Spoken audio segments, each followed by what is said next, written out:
Behrendorff को Mumbai Indians ने royal Challengers Bangalore से अपनी टीम में ट्रेड कर दिया है। और इतना ही नहीं, मुंबई इंडियंस और चेन्नई सुपर किंग्स दोनों ने अपने अपने रिटेल प्लेयर्स की लिस्ट बीसीसीआई को सौंप दी है। यानी कि 15 नवंबर की डेडलाइन पूरी होने से पहले ये दो प्रोफेशनल टीम्स अपना काम करके किनारे हो गई हैं और बाकी टीम्स भी एक एक करके बीसीसीआई को रिटेल प्लेयर्स की लिस्ट सौंप रही हैं या सौंपने वाली हैं। और ऐसे में 4 ऐसे बड़े प्लेयरों का नाम निकल करके आया है जो अब अपनी अपनी टीम से रिलीज किए जा चुके हैं। ये तो 4 बड़े प्लेयर हैं और उसके साथ साथ कई ऐसे छोटे अनकैप्ड प्लेयर या फिर छोटे विदेशी खिलाड़ी भी हैं जिनको उनकी टीम्स ने रिलीज कर दिया है। तो एक एक करके सबके बारे में इस वीडियो में बात होने वाली है कि क्यों उन्हें रिलीज किया गया, क्यों इन प्लेयर्स को ट्रेड नहीं मिला, ट्रेड मिला तो कैसे मिला, सबके बारे में बात होने वाली है। So make sure you watch the video till the end. The biggest release player before the mini auction of IPL 2023 is Mumbai Indians allrounder Kieron Pollard. अब कायरन पोलार्ड 2010 से मुंबई इंडियंस के साथ थे और जितनी जीतें मुंबई इंडियंस ने हासिल की उसका एक अहम हिस्सा थे। लेकिन 2022 के मेगा ऑक्शन से पहले 6 करोड़ में उन्हें रिटेन किया गया और जब उनका परफॉर्मेंस बहुत ज्यादा खराब रहा इन दी आईपीएल 2022 तो उनके ऊपर बहुत ज्यादा सवाल तो उठे ही। लेकिन टिम डेविड के उस सेटअप में आ जाने के बाद, ट्रिस्टन स्टफ्स के उस सेटअप में आ जाने के बाद, इवन डेवॉल्ट ब्रेविस के आ जाने के बाद उनके रिलीज की खबरें सुर्खियां बना रही थी और ऐसा माना जा रहा था कि मुंबई इंडियंस और पोलार्ड की एक लंबी पार्टनरशिप का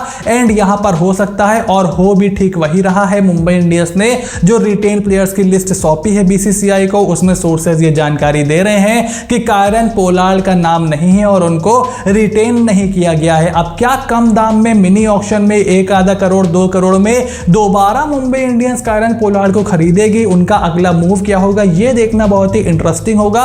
क्योंकि एमआई एमिरात जो कि यूएई की T20 लीग है उसमें जो मुंबई इंडियंस की टीम है उसमें उन्होंने कायरन पोलार्ड को ड्राफ्ट कर रखा है। ऐसे में मुंबई इंडियंस मेरे हिसाब से शायद कायरन पोलार्ड के पीछे मिनी ऑक्शन में जा सकती है। But as of today Kieron Pollard Mumbai Indians से रिलीज हो चुके हैं।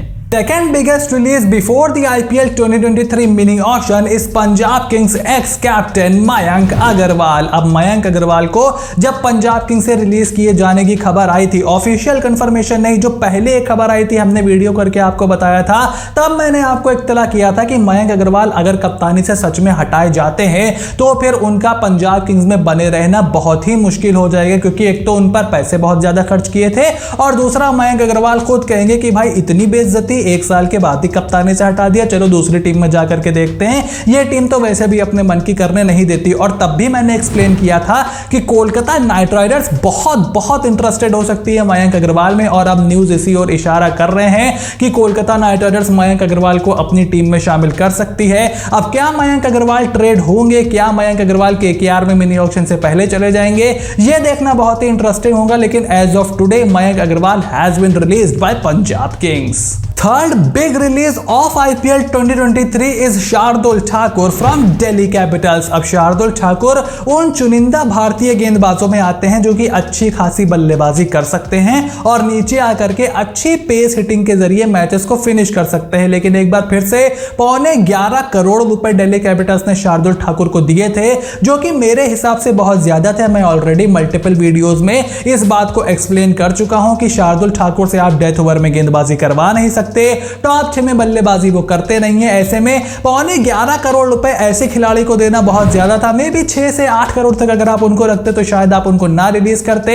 लेकिन अब दिल्ली कैपिटल शार्दुल ठाकुर को रिलीज करने का मन बना चुकी है। बीच में जडेजा के साथ उनके ट्रेड की खबरें भी आई थी लेकिन अब वो कहानी बहुत पीछे छूट चुकी है। लेकिन शार्दुल ठाकुर दिल्ली कैपिटल्स में नहीं छूटे, ये कंफर्म है। Fourth big release player before the IPL 2023 mini auction is Devdutt Padikkal from Rajasthan Royals. एक बार फिर से वही कहानी, मैंने मल्टीपल वीडियोस में आपको बताया कि देवदत्त पड्डीकल का राजस्थान रॉयल्स में रहना बहुत अच्छा डिसीजन नहीं होगा, ना सिर्फ आरआर के लिए बल्कि खुद देवदत्त पड्डीकल के लिए। क्योंकि वो अपनी डेजिग्नेटेड जगह यानी कि सलामी ओपनिंग जोड़ी पर वहां पर वो बल्लेबाजी नहीं करते हैं। यशस्वी और बटलर वहां पर आरआर के लिए खेल रहे हैं। तो अब देवदत्त पड्डीकल से अलग होने का फैसला राजस्थान रॉयल्स ने लिया है। लेकिन एज ऑफ नाउ उनको ट्रेड विंडो में बायर्स नहीं मिल रहे हैं और उसकी वजह यह है कि देवदत्त पड्डीकल जैसे खिलाड़ी जिन पर बहुत ज्यादा पैसे आप खर्च करने को देखते हो, तो फ्रेंचाइजीज थोड़ी रिएक्टेंट होती है ट्रेड विंडो में कि यार मैं कहीं ट्रेड विंडो में अगर इस प्लेयर पर पैसे खर्च करके इसको अपने टीम में ले लूं तो कहीं मिनी ऑक्शन में मुझे पैसे कम तो नहीं पड़ जाएंगे, कहीं ऐसा तो नहीं होगा कि मैं अपने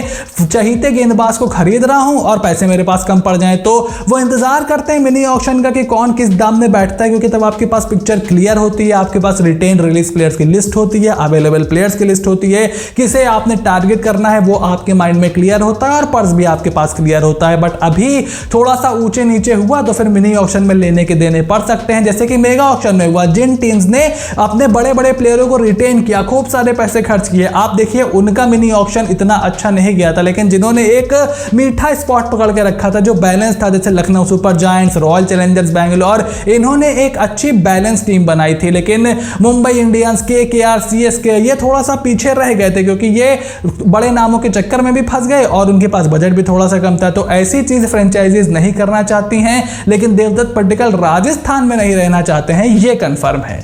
अब इन बड़े प्लेयरों के अलावा शिवम मावी, जिन पर पैसे बहुत खर्च किए थे केकेआर ने, उनके ट्रेड और रिलीज होने की खबर तो बहुत दिन से सुर्खियां बना रही हैं। उसके अलावा ओडीन स्मिथ, केएस भरत, ये ऐसे कुछ नाम हैं जो कि पॉपुलर हो सकते हैं मिनी ऑक्शन में, खास करके भारतीय प्लेयर्स जैसे केएस भरत हो गए विकेट कीपर, उनकी बहुत जरूरत है कुछ टीम्स को, तो उन पर अच्छे खासे पैसे खर्च किए जा सकते हैं। मुंबई इंडियंस से टाइमल मिल्स, फेबियन एलन के रिलीज होने की खबर आ रही है। उसके अलावा रविंद्र जडेजा चेन्नई सुपर किंग्स में रिटेन हो रहे हैं, लेकिन Mitchell Santner, Adam Bell, Chris Jordan, ये जो और नाम बहुत दिन से सर्कुलेशन में थे, इनके रिलीज होने की खबर भी आ रही है। लेकिन ये जो 4 नाम मैंने आपको बताए हैं ये बहुत पॉपुलर रहेंगे मिनी ऑक्शन में। तो अब इस पूरी लिस्ट पर आपका क्या ओपिनियन है? Make sure to write it in the comment section down below कि आपके हिसाब से इन 4 खिलाड़ियों के रिलीज हो जाने के बाद इनकी टीम्स के लिए क्या फायदा होगा, नुकसान होगा, कौन से टीम इन प्लेयर्स को टारगेट करेंगे।